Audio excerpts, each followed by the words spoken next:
Hi everybody, I'm excited to be here answering some questions about my new release, Sisters of Shadow and Light. The first question was, why did you decide to write a story with such a strong focus on the theme of family? So I wrote this because I am the oldest of 5 girls, so I definitely have a lot of experience with sisters and the bond that exists between sisters, and I have always wanted to write a story that kind of focused on that. So when this idea came to me, I knew that was the right time and I just went with it. And I wanted it to be about the positive impact that sisters can have. And no evil stepsisters in this story. So the second question is, what was the inspiration behind the creative elements of the novel, like the magical hedge, the griffins, the paladins, and their magical powers? Honestly, I had the idea come to me as these 2 sisters, and I kind of did a free write with some of the thoughts I had without really having the whole plot in mind yet. And as I wrote that first chapter where Anara is born and the hedge grows, that just kind of happened, just like it popped into my head. So I didn't really consciously set out to do that. It just sort of happened. And from there, the rest of the story kind of grew out of that. And a lot of it actually came from images I'd saved on Pinterest. I have an inspiration board where if I see images that really kind of spark my fancy or kind of inspire me, I save them there, whether they have to do with my current book or not. And then I can go back to that if I need inspiration later. And so I had saved these images of a kind of a warrior riding a griffin. And I just thought that would be so cool to have in a story. And yeah, so I'm a very visual person, and I had these images saved, and I don't know, I wish I had a better answer for that. It just kind of came out. And the next question is, what were the joys and challenges of writing about Zura and her character development? And how did Zura's isolation affect the way you presented her?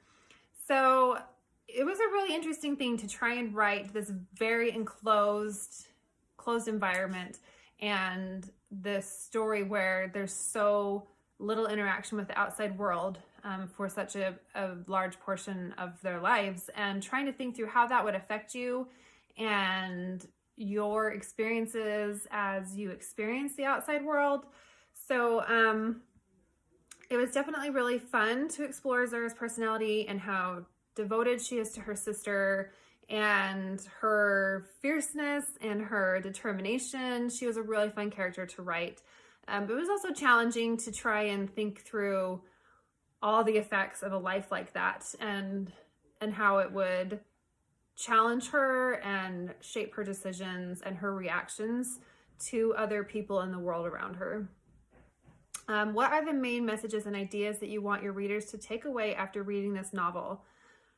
I really just wanted to write a story about the bond between sisters and love in all its different forms. I wanted it to be a story about love and the power that it holds to shape your life for good or for bad. We see characters who are kind of destroyed by the love that they had for someone who hurts them.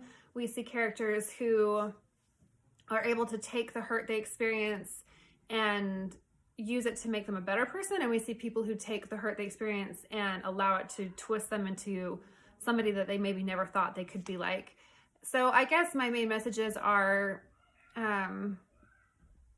to try and find those people in your life, whether it's a sister or a parent or a soulmate or a best friend, that can be that person for you, and that their love strengthens you. And also to realize that if somebody hurts you, you have the choice of whether or not you're going to let that change you for good or for worse, and whether you're going to allow yourself to close yourself off or try and stay open to other people and other experiences and other chances of experiencing love, whether it's friendship love or familial love or romantic love. If the Sisters of Shadow and Light characters lived in the world of Harry Potter, what would their patronuses be? Oh boy. That's tricky. I think Zura's Patronus would be something that's kind of unassumingly fierce. So what would be an animal that is like sweet and innocent, but unassumingly fierce? I'm trying to think what that could possibly be. I should have thought of this answer before I started doing this interview. Maybe my son can help me. What's an animal that's fierce, but also kind of innocent and beautiful and like unassumingly fierce? That could be a Patronus.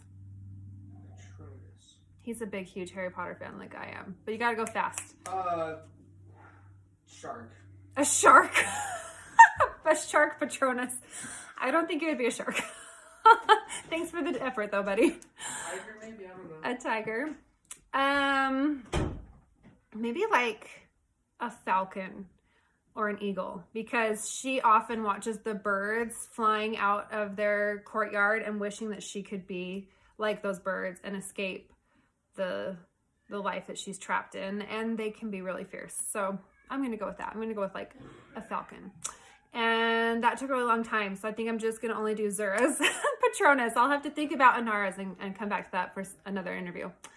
How did you know that you wanted to be an author, and what were the obstacles you had to overcome to become one?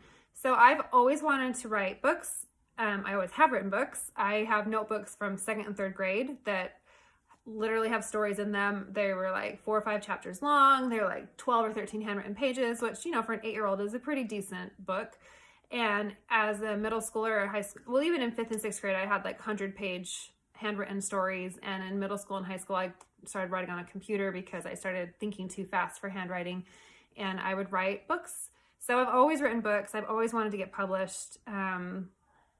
But I also was going to school to become a nurse, and I got married when I was 20 and a half, and I had a baby at 22. So a lot of things in life that kind of kept me from pursuing that dream for a while. But luckily I had a husband who asked me one day, what is something you really like that maybe you miss ever since you've gotten married and had kids that you wish you could do? And I told him I miss writing books.